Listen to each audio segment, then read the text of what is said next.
I'm rewatching Breaking Bad lately, which is a pretty good rewatch. I didn't think I would like it because it's a little slow moving, and I was really on the edge of my seat as it was coming out.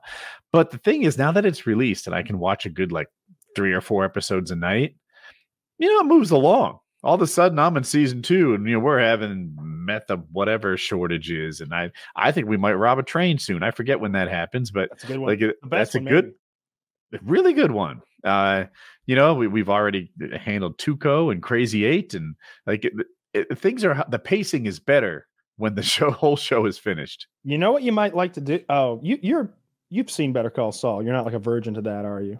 I've seen the first season or 2. Yeah, I was just thinking like maybe you could just like keep this rolling on into Better Call Saul because there's 6 seasons of that and it's all done now, I believe. Yes, and I've heard it's great. They're making a big deal of it. I feel like I need to go back and like watch.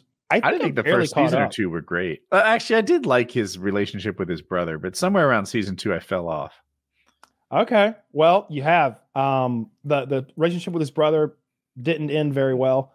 And then I think I've seen through season 5. The last thing I saw, this isn't a real spoiler, but there was a huge gunfight, cartels involved, and like big gunfighty things are happening. The relationship with the brother falls off in like the first year or 2, right? Like he doesn't keep coming around.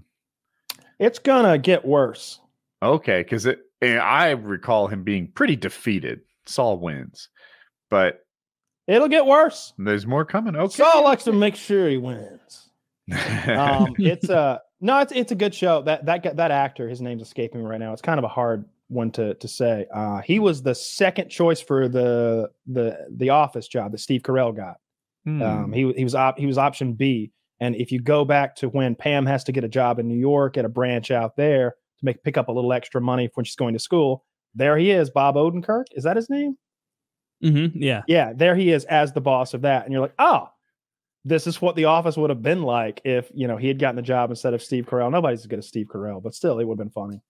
I wish they'd gotten Odenkirk to come in when they had when Steve Carell left in season, at the end of season 7 or the beginning of 8, whenever it was. I don't recall Steve Carell being very successful before The Office. I know he was on The Daily Show, but The Office is where he was kind of discovered as an actor. The Office gave him a really good base, and then around season 2 or 3, he got 40-Year-Old Virgin, and that just really took off and did super well. Along the way, he did stuff like Evan Almighty. I think that was a bomb. That was terrible. Okay. That was him doing the sequel to a Jim Carrey movie and trying to take over for Jim Carrey, and it didn't work.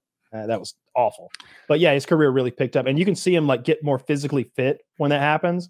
When his career gets better, Steve Carell has to get into shape. Clearly, can you see it happen to Michael Scott? All of a sudden, Michael Scott's like eating broccoli with a fork. He's like, eating broccoli with a fork, and it's like, dude, Michael's looking good. like he's talking about his dinner where he just eats like a bag of steamed broccoli, right? Yeah, for his whole dinner. I didn't notice how fit Walter White got during that show. Like he starts off as a pretty chubby, embarrassing looking dad.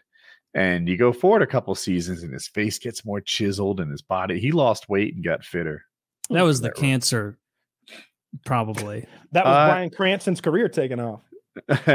Yeah, well, I mean, for the character, it was probably him losing weight to like look more like a cancer patient, or maybe that was accidental. Might be, but I think they wanted him to look more badass. That was my interpretation. Yeah. Well, the hat, the Heisenberg hat, like and the that goatee hat alone, like goober mode, like does not make you look cool, but he pulls it off with the glasses. The goatee looks good too. Yeah, it balances it all out. Hats look good. People are just hatists. Like, I don't know. I see a guy pull off a hat and I'm impressed. It looks good.